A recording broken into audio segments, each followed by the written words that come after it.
Artis Tisa Biani dan Syifa Haju turut mencuri perhatian dalam pernikahan Al-Ghazali dan Alisa Daguis. Kekasih Dul Jailani dan El Rumi itu tampak cantik dengan seragam yang ternyata dibuat sendiri. Tisa Biani dan Syifa Haju rupanya membuat kebaya sendiri yang warnanya senada dengan pilihan keluarga besar Maya Estianty. Mereka kompak bikin seragam bareng. "Terima kasih effortnya bikin seragam buat Al," kata Maya, dikutip dari kanal YouTube Maya Al Eldul TV, Selasa, 17 Juni 2025. Maya Estianty menjelaskan alasannya tak memberikan kebaya seragam untuk Tisa Biani dan Syifa Haju.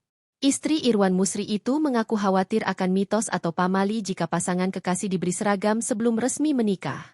"Bukan gimana-gimana, takut batal. Sebenarnya pamalinya, anak-anak nggak diseragamin takutnya nggak jadi menikah," ucap Maya. Maya Estianty menegaskan bahwa keputusan tak memberi seragam kepada Tisa Biani dan Syifa Haju bukan karena dirinya tak menyayangi keduanya.